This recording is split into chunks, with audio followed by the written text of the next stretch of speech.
Welcome back to News Geelong. Well, the story of the week has certainly been last night's AFL draft.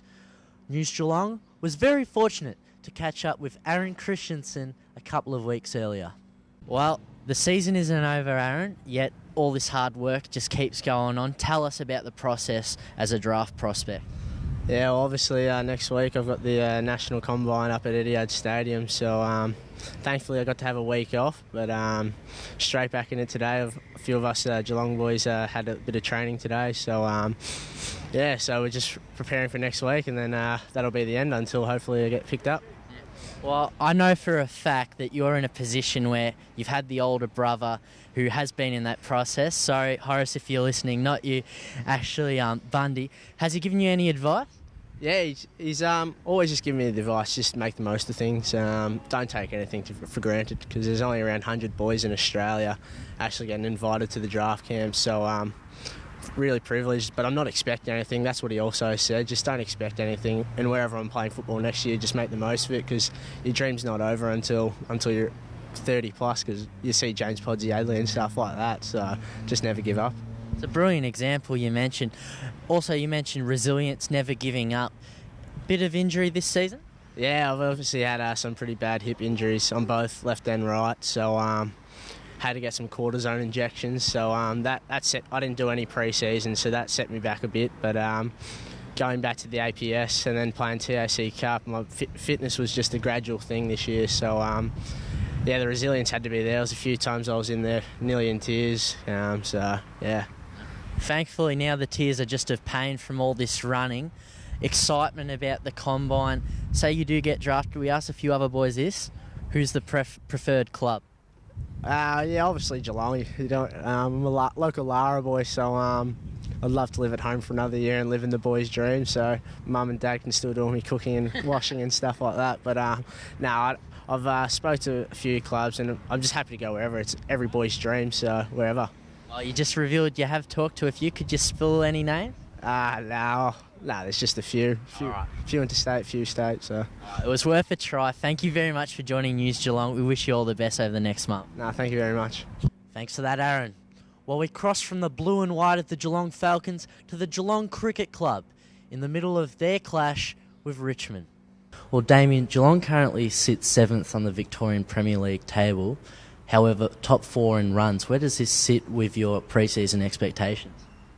I think we're going pretty well. We're a young group. The list has changed over dramatically over the last 3 years, and there's been more opportunities, obviously, for the young guys who have been coming through. So, to be where we are at the moment, we're probably one game short. We probably dropped a game against Northcote that we should have won, but we learned from that, and the 2-day format's been super impressive so far. So, obviously, beating Fitcher Doncaster was a really strong side up at their home ground 2 weeks ago, and then to already have first innings points against Richmond halfway through this game, so a credit to the boys and obviously to the program as well, and the way we've been working. So, we're not too bad at the moment. Before we get into this current clash with Richmond, I just want to ask highlights so far. Hayden Butterworth, he's got around 325 runs, and I believe some of them were while suffering jet lag. What can you tell us? Yeah, Hayden's had a tremendous start to the season. He actually had some practice games with the Bushrangers back in September, which was fantastic for him and gave him some real confidence heading into the season, and probably gave him a hunger and a desire that he wasn't too far away, and he got some runs in those games. So, he's made 2 brutal hundreds that have been fantastic for us in the one days, and then followed up with 50 not out in Saturday's game.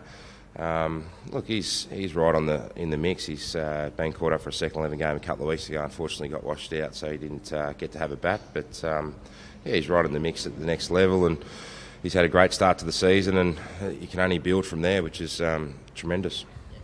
We look into this game against Richmond, and so far I believe Reid and McVie have combined for 7 wickets. How have you found their start to the season? Yeah, it's always great when you've got a couple of quick bowlers and the pace they bowl. Our attacks had to change pretty dramatically, obviously with Jeremy Hart not being here for the last 18 months, and probably shifting our focus a little bit. Obviously we've got Mark Carson at the top there, and has been one of the best bowlers in the competition for the last 7 or 8 years, and to have Reid and McVie coming through now, and just bowling extreme pace and some really dangerous deliveries, which are quite hard to face. McPhee against Fisher at Doncaster was really good as well, and so was Reid. Carson and Muller got the wickets there, but it was the pace that those boys were delivering upon which probably created the opportunities for the others, and then on the weekend they cashed in. So looking for those guys to perform once again this weekend and really double up and hopefully get 10 points. Enter this weekend with 116 runs to advantage. Finally, are there any other key factors to look out for in terms of personnel? On the weekend, obviously Sarwas, our English importers, starting to really perform well, and you got to bring it 80 in the first innings against Richmond, which is really encouraging. Young Vines from South Bowen jumped in a really important partnership at the top of the order, and it's good to see Vinesy face a lot of balls on Saturday and get us through the tough period, so our more stroke makers can go about their business and really set the platform. Look, there's no doubt about it. We'll be pushing as hard as we can to get outright points, and we had a washout against Ringwood a few weeks ago that we couldn't get the game back on, couldn't use the reserve day, so we missed out on the opportunity of maybe getting 4 points there. We might see the opportunity this weekend, hopefully against the Tigers, if we can really put the foot down and try to make up those 4 points. So it's going to take a team effort, there's no doubt about that, but if we can get anywhere near it, we'll be definitely going as hard as we can. Well, we surely hope for another win to the Geelong Cricket Club. Damien, thank you very much for joining News Geelong. Thank you very much. Thanks for that, Damien. Well, that's it for sport this Friday evening. Thank you very much for joining us. Back to you in the studio, Rollo. Thank you, Alex. Spot on with another cracking sporting roundup. Now, if you're on the punt tomorrow, after last week's success with Sartorius, we have money to play with. So off we go to Moonee Valley, and winning form is good form. So let's go to race 8, where Leon Corstens has Lady Antebellum, number 4, saddled up with Ben Mellum on board. The lady has won at her last 2 outings, including on October 23 at Geelong Cup Day, and has drawn well from barrier 1. So race 8 at Moonee Valley, number 4, Lady Antebellum.